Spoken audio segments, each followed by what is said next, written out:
Hello. Today we're going to talk about why your weight loss efforts are not paying off and specifically what to do about it. So, today I want to take a little bit different approach about the topic of weight loss. Every single day I am seeing patients who are struggling for weight loss, even though they may be embracing a whole food plant-based diet or they've tried all sorts of things. They just said, my body just isn't working. So, we're going to talk about some very specific things, what you've been told before and why that may not work for you. Specifically, I want to try to shatter some of the myths. And really, I get it. People are tired. They're fed up with the endless cycle of weight loss fads and they promise a lot but deliver just a little. But really, let's talk about some unconventional reasons why maybe the calories in, calories out isn't seem to be working. Obviously, it does. There is some caloric component to this, but there's some other things I really want to talk about. It's about behavior and other things, but we'll get there. But really, that just go eat less and move more has really the model has failed us, right?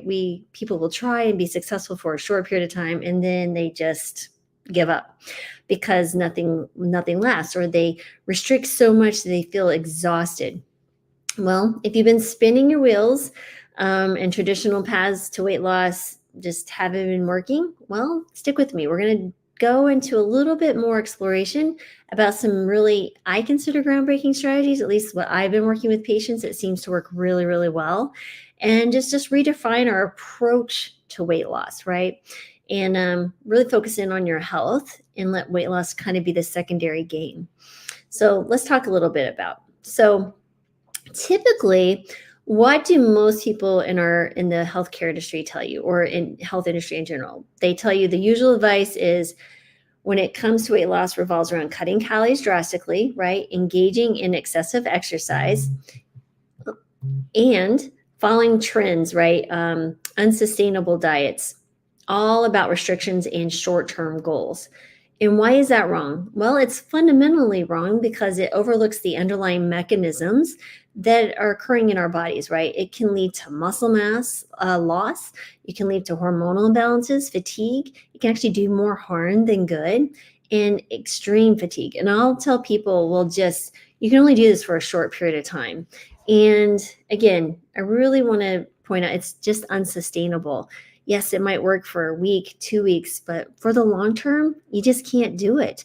And we've probably all heard of The Biggest Loser and how those folks, they cut calories and they had them exercising to extremes and they lost all this amount of weight only to go back and gain as much or more than the weight they had lost. So what should we do instead? Well, this is kind of the fun stuff. So instead of drastic measures, let's talk about sustainable practices, right? What can we do to enhance our metabolic health, right? Let's talk about what we can do to not only improve our scale, the numbers, our body composition, more importantly than the number on the scale, but what can we do to actually improve our metabolic health? And that's what I love to work with, is all about your metabolic health, insulin resistance, and all that good stuff. So much fun to talk about, but what can you do? I'm going to take this and contrast this with business. So maybe it'll hit you a little better. So having started and sold businesses myself, I like to just kind of take a different approach. So first of all, when you look at entrepreneurs, they look at business a little bit differently. And I want you to think about yourself as the CEO. You're an entrepreneur starting on a new venture called getting healthy, or maybe weight loss, whatever it is you like to structure your personal business about your personal health. Whatever that title resonates with you, go for it. There's no limits. There's no right or wrong. But what are we going to name it? But we're going to talk about a few different principles. Number one is using what you already have, right? They also call it the bird in hand. So in this business, this principle really focuses on starting with existing resources, right? What do you already have? Then seeking out new opportunities right from the onset. Like, oh, this isn't working. Like, what's a new diet? What's a new exercise plan? What's a new exercise equipment that I can get? All these things, people are always chasing something that might be the thing that they're looking for. What's the magic bullet? Well, let's just step back and take inventory of what you already have. Let's talk about assessment, right? What do you already know about nutrition and exercise, and perhaps previous strategies, more importantly, previous strategies that worked for you before, right? That you felt good, that you had more energy, that you had a successful track, maybe 3, 6, 9, 12 months of sustainable weight loss or healthier eating or healthier living. You felt good about where you were. That is a clue that if it worked once, it probably will work again, or at least get you going in the right direction. Next is utilize available resources, right? So, this could be the workout equipment that you already have. This could be the food that's already accessible, foods that you like in the whole food realm, not ultra processed foods. But so maybe it's an app that you love to engage on. Maybe it's your Apple Watch. Maybe it's the Whoop. Maybe it's MyFitnessPal. Whatever it is that you can track. Maybe there's something there that you can utilize. Trackers, pedometers, little Fitbit. There's all sorts of things that you probably already have. So take inventory of what you have and use that to get you started. You don't have to necessarily think about doing this whole new, again, new exercise regimen or a new diet routine. Now, you may need some help. Maybe you need some professional guidance, but let's just start with what you have. So don't feel like you're always starting over, because you have experience, and let's start tapping into it. So start thinking about it. That's bringing you to utilize your past experiences, failures, or wins as opportunities to create a more sustainable, more likely to succeed future. So that's strategy number 1. Strategy 2 is controlling the downside, right? So entrepreneurs will control risk only when they can afford to lose, right? And in weight loss, that can translate to a few different things. So we're thinking about affordable losses. So how do we do that? How do we think about, okay, let's control the downside? Well, one, you're going to set realistic and small goals, right? So yes, there's a future bigger goal, but that will take care of itself. What we want to do is set something a little bit more achievable. It's a little bit more realistic, instead of these huge drastic changes, right? So start with achievable goals like improving water intake. Let's just start with that. I'm sure there's a large percentage of us, I don't have the exact data, so I won't quote myself here, that aren't even drinking enough water regularly, right? So then maybe it's start taking a short daily walk. If it's only 5 minutes, then start with 5 minutes. I have a great story that I share often with a patient who we were trying to figure out how to help her get well. She was overweight, hypertensive, diabetic. She was not feeling well. And I asked her, I was like, where can you exercise? And there's just the thought of exercise overwhelmed her. I was like, okay, let's break it down even smaller. I was like, when are you outside? And she goes, well, I'm outside twice, when I get in my car to go to work and when I come home and get out of my car to go in the house. I was like, okay, I need you, if you're willing, to walk to the end of the driveway and back. So you pull in to your home at the end of the day, you leave the door open, you walk to the end of the driveway and back. 30 seconds top, right? She's like, are you serious? I'm like, yes, I'm absolutely serious. I was like, do you pinky promise? So we literally hooked pinkies in this appointment. This is when I was seeing patients in person. And she did this because it was so easy and small. And she thought it was silly, but she did it for me. And what happened was she walked to the end of the driveway and walked back. And by a few days later, she goes, this is crazy. I can walk around the block. The walk around the block turned to 2 and 3 miles. And guess what? That started feeding other healthy habits. She ended up losing 60 pounds, reversing her diabetes, reversing her hypertension. Is one of my favorite stories because it really shows that you just have to start. I mean, let's say your 1,000-mile journey, it just seems so inconceivable that you could achieve such amazing goals. But it's literally, you have to start with the first step. And it is the first step is the beginning of your 1,000-mile journey. But I don't want you to think about the 1,000-mile journey. I want you to think about the next step. What is that one step that you can start? Because that will lead to many, many steps in the future. And before you know it, you're looking back going, wow, look how far I've came. And it happens faster than you think. Anyway, next, beyond that, I think it really is a matter of managing your risk and dietary changes is instead of just overhauling your entire diet overnight, maybe we break that down into smaller chunks, right? Thinking about substitutions from healthy foods. So instead of an egg In the morning, maybe do a tofu scramble, or maybe of processed cereal, ultra processed cereal, you replace it with oatmeal. If you want to go fully plant-based, maybe we just start with breakfast for a couple weeks, then add lunch, then add dinner over, again, 4 to 6 weeks. There's lots of ways to do this, but we want to manage our risk of backsliding and becoming overwhelmed. And so really the downside of bringing in healthier habits is feeling overwhelmed and unsustainability. And the way to do that is to make it smaller, right? And link it to things that we're already doing. Okay, that's number 2. Number 3 is find people to help you level up. Let's go find, we are social creatures, people. We need to build a network. So in business, remember you heard the phrase, it's not what you know, it's who you know. It's the same for winners in life and health and everything. It's really thinking about who is your network, who are your stakeholders in your care that love you, right? Your family members, your spouse, your friends, your siblings, your next door neighbor. I don't know who that is in your life, but who can you tap into, but also have them put some skin in the game? Maybe they want to get healthier. So you always want to business partner or partner with people who have some skin in the game with you, because they're more likely to show up when the showing up gets harder to do. So that is your support team. And absolutely, if you need professional help, is it nutritionist, signing up for a course, getting a physician to help you, walk you through these things. Again, whoever that needs to be, find out who that is in your life, who's been there for you in the past, who showed up when everyone else was too afraid to ask or talk to you. That is the person you need to tap into. Next is, what do they do in business? Well, we talk about turning lemons into lemonade. So, right, really, when you think about in business, the best way to approach setbacks, quote unquote failures, is look at them as opportunities, because the best opportunity is through the obstacle. And this is where you can learn and pivot. So learn from your setbacks. Don't think of this as a failure, but just, again, learning opportunity. What was the struggle? Where can we improve? And next is adapting strategies, right? So just as in business, you pivot based on feedback, adjust your eating habits and physical activities based on monitoring. Maybe we're monitoring how we're feeling.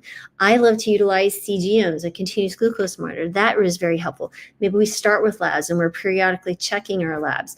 Lots of things you can do, but we want to get that feedback going so that you can understand, yes, this is where I am. Maybe it didn't turn out as well as I thought it would be, but this is a great time to pivot, because where I'm going is not exactly where it is, right? Let's say you started some changes in your lifestyle habits and the weight isn't coming off, or you were feeling more fatigued, or whatever that is. Utilize that as feedback, just as a pointer to change what you've been doing. So again, I really love to approach it that way, because it just makes it a little bit more likely to happen. It just seems not quite so overwhelming, right? So again, you don't have to do all of these all at once. I'm just trying to give you some ideas. Instead of there's only 2 things I can do, is slash calories and exercise until I would drop. No, let's change it. Let's change the conversation about how we can do this. So next and final would be pilots in a plane, right? You are the pilot. You create your own environment. So entrepreneurs thrive by creating the environments conducive to success. So what does that mean? This means you can control what you can control and you ignore what you can't. So you control what's in your home. You control what goes in your mouth, right? You control those things. You can't control what your neighbors are doing or your spouse is doing or whatever they're saying, but you ignore that. Yeah, they'll talk to you. They'll try to change your position or whatever, but you can only control what you do. You can only control what's going on inside, your inner state, your mindfulness, how you're feeling, whether you choose to be grateful or not. So again, you get to control your inner state and your activities and your behaviors. Yes, it might seem harder, but there are some strategies to change your thinking, how to change negative thinking to positive thinking, to be more mindful. You can learn how to deal with cravings and stresses, which actually turn out to be kind of fun. The cravings actually feed your change. Whole nother dynamic of how to approach that. But you can design your surroundings. Really think about how can you make your environment conducive to healthier eating options, for example, or more likely to move. Lots of different things. And then control your input, guys. What comes in will come out. Be mindful of media, social media, information, or influences around you. You get to choose what you allow into your mind. And this is the most important thing you have in your success, be it life in general. I don't care if it's your health goals, your financial goals, just life in general. Whether you end up having a overall more desirable life, happier life. This really is, I hate to say it, but it is a choice in a sense. But I know that seems like I just can't do that. But again, there's so many strategies to it, but you get to control it. So if you put more positive input, you're going to get a more positive output. That is just the way it is. You might have heard you're more likely, there's a, what's it called? I can't remember the name of the book. It's left me at the moment. But anyway, basically what it was is that, for example, obesity was contagious like 2 in 3 people removed from you. So not just the immediate people you know, but 2 and 3 people away from you. So let's say that my husband works for someone that I never met, his boss or the boss's wife. So the boss's wife, let's say, makes really unhealthy food choices, ultra processed foods, or the boss is unhealthy. And then my husband works with that unhealthy boss. They like to go out. So maybe my husband eats more unhealthy foods options. And so now that kind of trickles here because now my husband's bringing in unhealthier food into the home and he's really struggling. So there's this ripple effect that occurs just by the influences that we put out into the world. So again, those influences are really important. So start surrounding yourself with, again, it could be the social media that you're looking at, the people that you're surrounding with. Make those people are going to help you or hinder you towards your goals. So, all right. The other thing here is called effectual thinking. So basically, you're going to minimize reliance on predictive information. So basically, this means instead of getting hung up on, let's say, specific diet outcomes or overly ambitious fitness goals, you focus on what you control, which is your daily habits and your decisions. And when you can make better decisions is when you have tons of experience, which will come with time, or you work with someone who has tons of experience. 2, you get good information. You assess where you are, you educate yourself, right? And 3, you get immediate feedback. And that's what I love about technology, CGM, fitness type, all sorts of fitness apps, whatever. There's lots of ways you can get that immediate feedback. Maybe it's also journaling. You journal how you are at the end of the day. That is the feedback that you need on a daily basis to determine if what you're doing is making you a good choice. So, and you focus on what you control, like I mentioned before, which is, again, you concentrate on the efforts or your actions that you can take immediately and directly, such as cooking your meals at home, scheduling your routine, your workouts, and how you deal with stress. I know it seems overwhelming and that's a lot out there, but that really is where I see people who manage their weight for the long term. They're not just focused on what's the scale, because if they start changing how they're interacting, one with their inner thoughts and their world, they start taking responsibility for their environment and run this like a business in a sense. I thought it was an interesting analogy. That's where you see sustainable change, and it not only affects your health, but it affects other aspects of your life, and that's the really cool part. So you're going to build the life of your desires. May not be what I would think would be good for you. You get to decide what that is. That is the personalization piece. So what will happen when you start doing that? Well, you start getting a more personalized thought. You will not only see that, again, that sustainable weight loss, but you experience increased energy. You'll see better mood stability. You sleep better, and overall just improved health, right? It's all about gaining your vibrant and healthy life. And then I think, what will you be in a year from now? So let's say you just start small now. What does all that mean like in a year? I mean, not even necessarily a year, but let's say a month, 2 months, 3 months by the end of 2024. And where would you be by early 25 or this time again next summer? Who knows where you'll be? That's incredible to think about. If you get started and really think about a different dynamic and how you're engaging in your health, that is going to be incredible. So I just get so excited thinking about where people can be. I just know that these practices are so powerful. So anyway, I just really hope you find this helpful. By the way, I have launched a new free masterclass, 5 Steps to Master Your Metabolism and Lose Weight. It's absolutely free. You can see the registration link below in the copy wherever you are. Hope you check it out. It's been a lot of fun creating the masterclass, and I'm going to talk to you about the 4 mistakes that most people make in their weight loss journey and my 5-step framework to help people not only master their metabolism, but also lose weight sustainably. So hope you like this.